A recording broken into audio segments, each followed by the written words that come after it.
Hello everyone, welcome back to your science class 6 की science की class में हम आज करेंगे चैप्टर 3। एक और इंटरेस्टिंग चैप्टर है हमारा, तंतु से वस्त्र तक, फाइबर टू फैब्रिक, पार्ट 1 इसको हम करेंगे। चैप्टर ये बहुत इंटरेस्टिंग है और छोटा भी है, तो इसे हम 2 पार्ट्स में कवर करेंगे। Let's begin the chapter. देखिए, आपकी चैप्टर जो कि एनसीईआरटी की बुक है आपकी साइंस की, उसमें 2 कैरेक्टर है, एक है पहेली और एक है बूझो। ये जो गर्ल है वो पहेली है और ये बॉय बूझो है। ठीक है, पहेली और बूझो ये 2 कैरेक्टर है। इन्हीं 2 कैरेक्टर्स के थ्रू आपको ये चैप्टर समझाया गया है। तो देखते हैं चैप्टर के अंदर क्या है। तो देखिए, पहेली और बूझो ने अपने स्कूल में आयोजित की गई विज्ञान प्रश्नोत्तरी प्रतियोगिता में प्रथम पुरस्कार जीता और वे दोनों अत्यधिक उत्तेजित थे और उन्होंने प्राप्त हुई जो पुरस्कार राशि थी उनसे अपने माता पिता के लिए वस्त्र खरीदने का निश्चय किया। आप भी करते हैं ना, अगर आपको कुछ अच्छी चीज़ मिले, कोई प्राइज़ मिलता है, अगर आपको पैसे मिले उस प्राइज़ में, तो आप क्या करोगे? आप भी तो यही करोगे ना, अपने पेरेंट्स के लिए कुछ ना कुछ गिफ्ट खरीदने की कोशिश करोगे। तो वो भी क्या करने गए, दुकान पर अपने माता पिता के लिए वस्त्र खरीदने गए। दुकान पर वस्त्र सामग्री की विविधता देखकर वो उलझ गए। विविधता यानी वहाँ पर आप भी कभी दुकान पर गए हो, शॉप पर गए हो, तो कितनी सारी आपको वैरायटीज़ मिलती है या नहीं? कपड़ों की इतनी सारी वैरायटीज़ मिलती हैं। इनमें से कुछ आपको कॉटन के मिलेंगे, कुछ सिल्क के मिलेंगे, कुछ जूट के मिलेंगे, कुछ ऊन के मिलेंगे, कुछ कृत्रिम रेशों के रूप में जैसे कि नायलॉन और पॉलिस्टर भी मिलेंगे, है ना। तो ये जो सारी की सारी जो विविधता है, उनको देखकर वो बहुत ज़्यादा क्या हो गए, आश्चर्यचकित हो गए। उन्होंने पास की दुकान पर देखा कि बेडशीट यानी बिछाने वाली चादर, कंबल, पर्दे, मेजपोश, तौलिए, झाड़न यानी डस्टर और ये सारी जो चीज़ें थी उनमें भी बहुत सारी वैरायटीज़ थी। वो जो थे वो सब एक ही प्रकार के रेशों से नहीं बने थे, सब विभिन्न प्रकार के अलग अलग प्रकार के रेशों से बने थे। ये जो रेशे हैं वो अलग अलग प्रकार के क्यों हैं और किस तरह से ये कपड़े बनते हैं, किस तरह से वस्त्र हम जो पहनते हैं वो बनते हैं, उसी के बारे में ये पूरा चैप्टर है।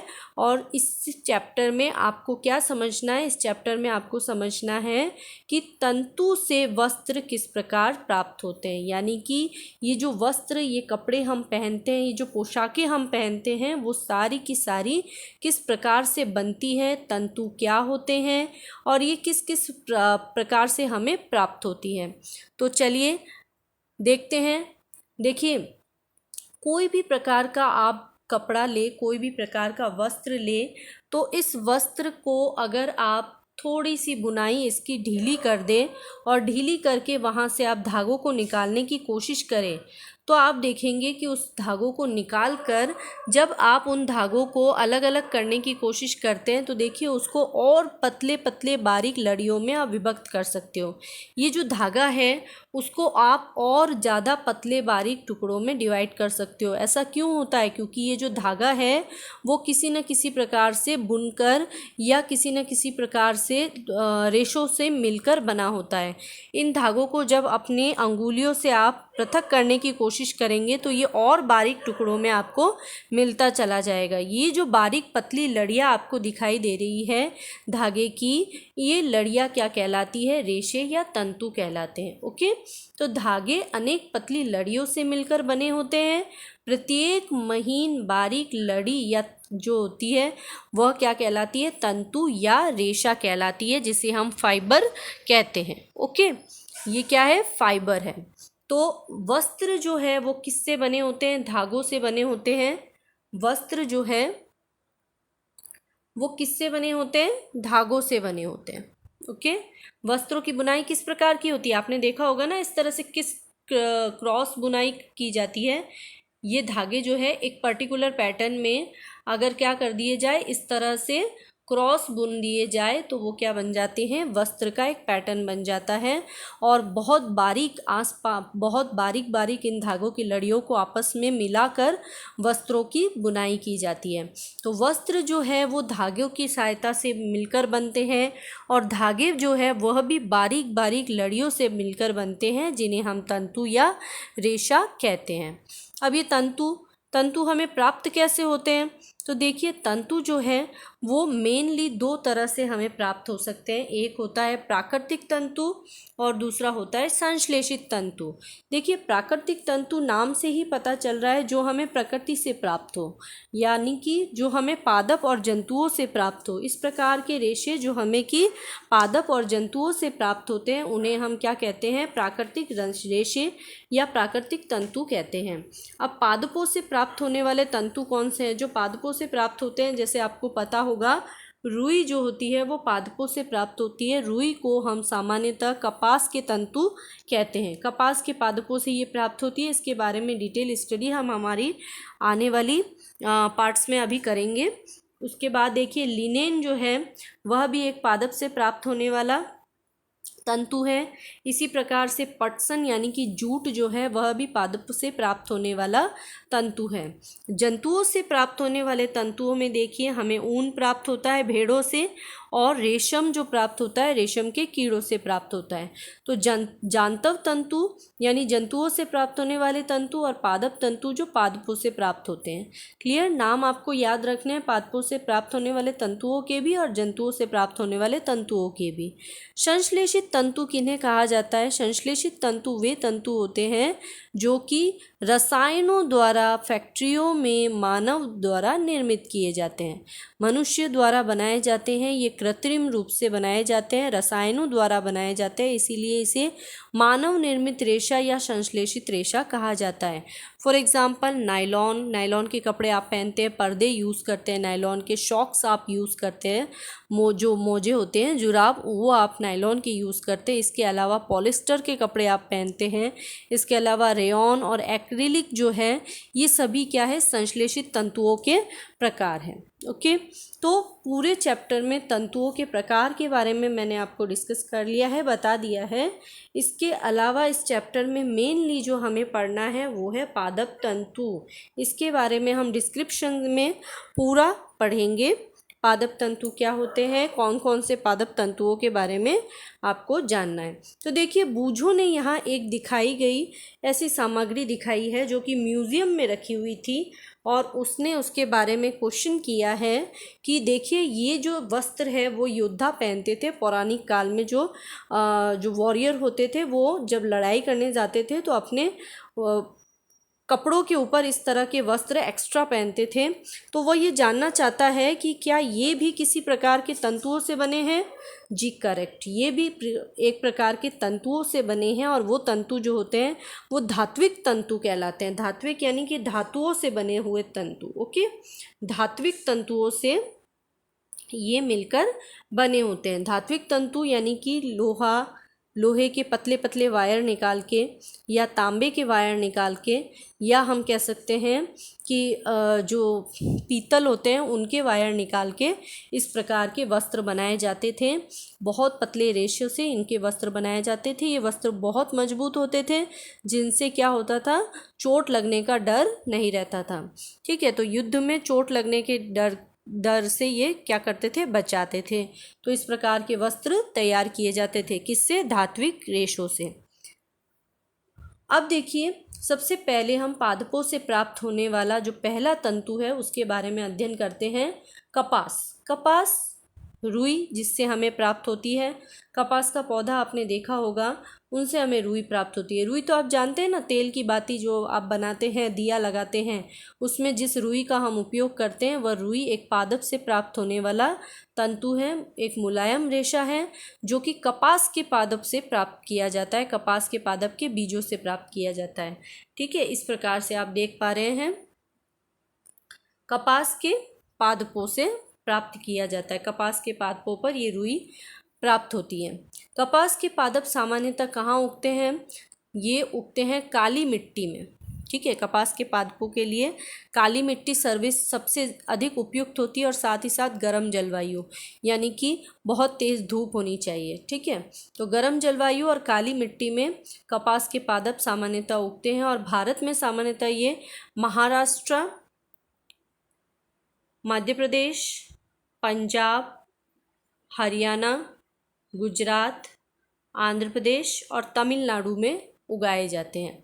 यानी कपास की खेती सामान्यतः इन क्षेत्रों में की जाती है। अब इसके बारे में और डिटेल कर लेते हैं। देखिए, कपास का जो प्लांट होता है, कपास का जो पौधा होता है वो एक बुशी प्लांट है। बुशी प्लांट का अर्थ ये हो गया कि एक झाड़ी नुमा प्लांट होता है और इस झाड़ी के ऊपर इस तरह से नींबू के आकार के क्या लगते हैं, फल लगते हैं। ठीक है, इन नींबू के आकार की ये जो फल है, जो स्टार्टिंग में तो ग्रीन होते हैं और धीरे धीरे इनका कलर चेंज होता रहता है और ये नींबू के आकार के जो फल है ये कहलाते हैं कपास गोलक। यानी कपास के पादप के जो फल है वो क्या कहलाते हैं, कपास गोलक कहलाते हैं।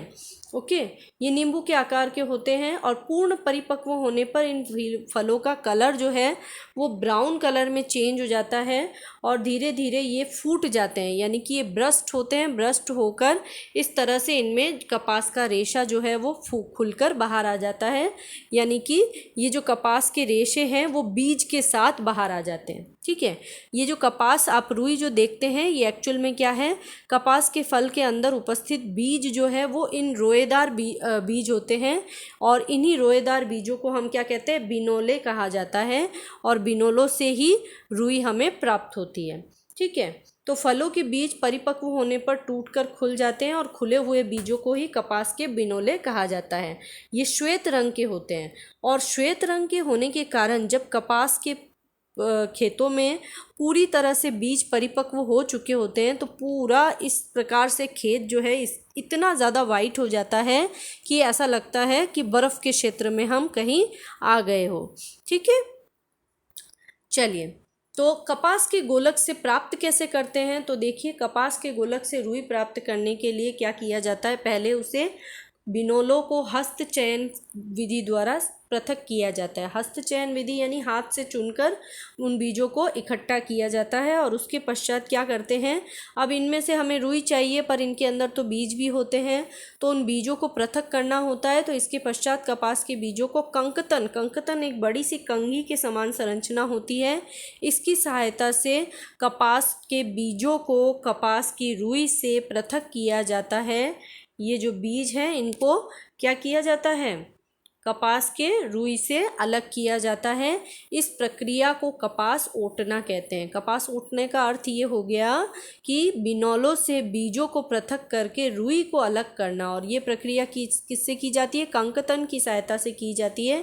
इसे कपास ओटना कहते हैं। पहले तो कंकतन की सहायता से करते थे, वर्तमान में ये कार्य जो है वो मशीनों द्वारा संपन्न किया जाता है। नेक्स्ट प्लांट है हमारा, नेक्स्ट जो रेशा है हमारा वो है जूट। और जूट क्या है, जूट देखिए एक लंबा मुलायम चमकदार रेशा होता है जो कि पटसन पादप के तने से प्राप्त किया जाता है और इसे हम स्वर्णिम रेशा कहते हैं। स्वर्णिम रेशा इसलिए कहा जाता है क्योंकि ये बहुत ज़्यादा रेशा जो है बहुत ज़्यादा चमकीला होता है और दूर से सोने के समान ही दिखाई देता है, गोल्डन कलर का ही होता है। ठीक है, तो स्वर्णिम रेशा इसे कहा जाता है। ये भारत में सामान्यतः पश्चिम बंगाल, आसाम और बिहार के जहाँ पर ब्रह्मपुत्र नदी और गंगा नदी का तट होता है उस क्षेत्र में लगाए जाते हैं। ये पटसन का प्लांट आप देख रहे हैं बहुत ऊंचा हाइट में होता है और इस प्लांट के तने से ही क्या होता है, जूट का रेशा हमें प्राप्त किया जाता है। पटसन पादप को पुष्पन अवस्था में काटते हैं। देखिए, जब फूल खिल रहे होते हैं, जब क्या होते हैं, फूल खिलने की अवस्था होती है, उस अवस्था में क्या होता है, फसल की कटाई की जाती है और उसी के पश्चात तने के पास से उसको काट लिया जाता है और कुछ दिनों तक इन तने की गट्ठर बांधकर जल के अंदर इसे भिगोकर छोड़ देते हैं।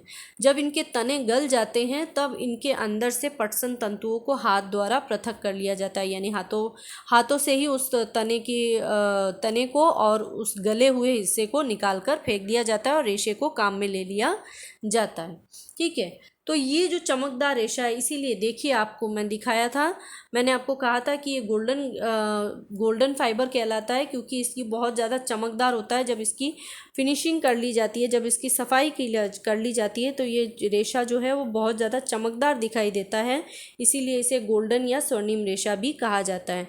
जूट एक ऐसा फाइबर है जो कॉटन के बाद बहुत ज़्यादा फाइबर काम में आता है। देखिए, कॉटन यानी कि कपास जो है, सूत जो है, वह वस्त्र उद्योग में बहुतायत से प्रयोग में लिया जाता है, परंतु जूट के बहुत सारे उपयोग हैं। उन उपयोगों में सबसे पहले देखिए, बोरियां बनाने में, जो अनाज की बोरियां होती है, जो जूट के थैले बनते हैं, वो स्पेशली जूट के रेशों से बनाए जाते हैं। इसके अलावा आजकल वर्तमान में जूट के पर्दे भी बनते हैं। और इसी के साथ जो चेयर कवरिंग होती है, चेयर कवरिंग का मतलब समझते हैं आप कि जो कुर्सी होती है, कुर्सी के जो कुर्सी के कवर होते हैं, चद्दर होते हैं, वो सब किससे बनाए जाते हैं? जूट के बनाए जाते हैं। और इसी के साथ साथ जूट के आजकल वस्त्र भी पहने जाते हैं। ठीक है, तो यहाँ आपने इस चैप्टर के अंदर क्या पढ़ा है? तंतुओं से वस्त्र किस प्रकार से बनते हैं, कौन कौन से तंतु आपने पादप और जंतुओं से प्राप्त करते हैं। और इसके अलावा पादप तंतुओं के अंतर्गत हमने क्या पढ़ा? जूट और कॉटन यानी कि सूती वस्त्रों के बारे में अध्ययन किया। इस वीडियो के बाद हम हमारी नेक्स्ट पार्ट में पढ़ेंगे कि वास्तव में धागे से, तंतुओं से धागा और धागे से वस्त्र किस प्रकार से प्राप्त किया जाता है, और पुराने ज़माने में यानी जो प्राचीन काल में वस्त्रों के स्थान पर किस प्रकार का प्रचलन हुआ करता था। ठीक है, वीडियो अगर आपके लिए हेल्पफुल रही है तो वीडियो को आप लाइक कीजिए, शेयर कीजिए। अगर मेरे चैनल पर आप नए हैं तो चैनल को सब्सक्राइब कीजिए, नोटिफिकेशन का बेल आइकन भी दबाइए, जिससे कि जब भी मैं आपको कोई भी नया वीडियो अपलोड करती हूँ तो आपको उससे नोटिफिकेशन मिल जाएगा। अगर आपको कोई डाउट्स होते हैं तो आप कमेंट पर उसमें लिख सकते हैं, कमेंट बॉक्स में। आपके डाउट्स को मैं क्लियर करने की पूरी कोशिश करूँगी। ओके, फिर मिलते हैं हमारी नेक्स्ट वीडियो के नेक्स्ट पार्ट में, चैप्टर के एक और इंटरेस्टिंग पार्ट में। Okay, have a nice day.